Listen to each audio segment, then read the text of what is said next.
Hello అండి. Welcome back to my channel. ఈరోజు నేను ఈ వీడియోలో జీరో బ్యాంక్ అకౌంట్ ఇవ్వచ్చా మనం యాడ్సెన్స్‌లో అనే దాని గురించి అయితే షేర్ చేస్తున్నాను. జీరో బ్యాంక్ అకౌంట్ అంటే ఇది యాక్చువల్‌గా నాకు అసలు తెలీదండి. ఇది ఐడియా లేదు. కానీ మా చెల్లిని అడిగి నేను ఈ వీడియో అయితే చేస్తున్నాననమాట. ఎందుకంటే చాలామంది అడిగారు ఈ డౌట్. ఈ జీరో బ్యాంక్ అకౌంట్ అంటే ఏంటి అంటే జీరో బ్యాలెన్స్ ఉంటదంట దాంట్లో. అంటే జీరో బ్యాలెన్స్ ఉన్నా గానీ ప్రాబ్లమ్ ఏం లేదు.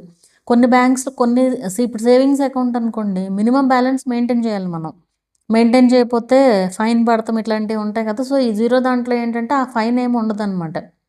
అయితే ఆ జీరో అకౌంట్ ఇవ్వొచ్చా యాడ్సెన్స్‌లో అనేసి అడుగుతారు. అది ఇవ్వకుండా ఉంటే బెటర్. ఎందుకంటే మనకు ఆ జీరో అకౌంట్ అనేది దాంట్లో ఇయర్లీ 50,000 ట్రాన్సాక్షన్సే జరగాలంట. సో, అందుకంటే ఎక్కువ జరిగినాయి అనుకోండి, అప్పుడు ప్రాబ్లమ్ అవుతుంది.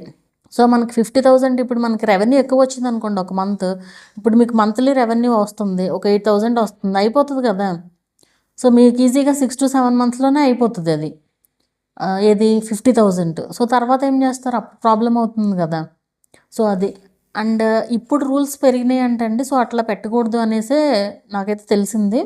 సో, జీరో అకౌంట్ పెట్టకుండా ఉంటేనే బెటర్. మీరు సేవింగ్స్ అకౌంట్ క్రియేట్ చేసుకొని పెట్టుకోండి. ఎందుకంటే జీరో అకౌంట్ వల్ల ఇష్టం వచ్చినట్టు ట్రాన్సాక్షన్స్ చేసేయడం, మినిమమ్ బ్యాలెన్స్ అవసరం లేదు కదా! సో, ఇష్టం వచ్చినట్టు ట్రాన్సాక్షన్స్ చేసేయటం వల్ల ఈ రూల్ అయితే తీసుకొచ్చిందంట ఆర్‌బీఐ.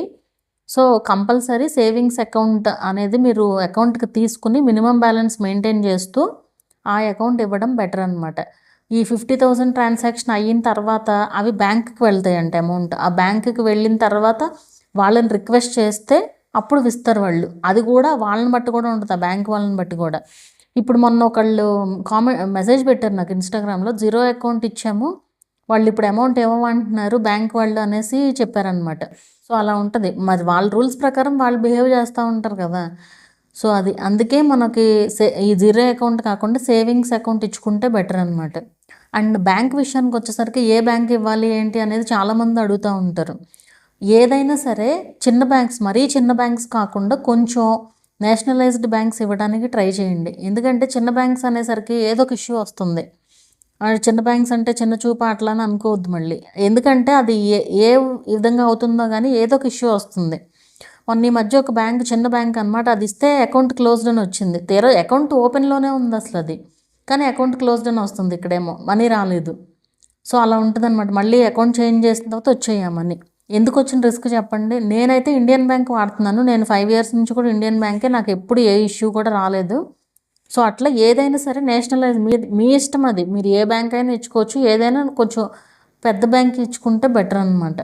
అది. మరీ చిన్న బ్యాంక్స్ లైక్ విలేజెస్‌లో ఉండే బ్యాంక్స్ అవి కాకుండా కొంచెం నేషనలైజ్డ్ బ్యాంక్స్ ఇస్తే బెటర్ అది. ఇవన్నీ మీ చెల్లిని అడిగి చేయడం ఏంటి అనుకోకండి. యాక్చువల్‌గా మా చెల్లి బ్యాంక్‌లో వర్క్ చేస్తదనమాట.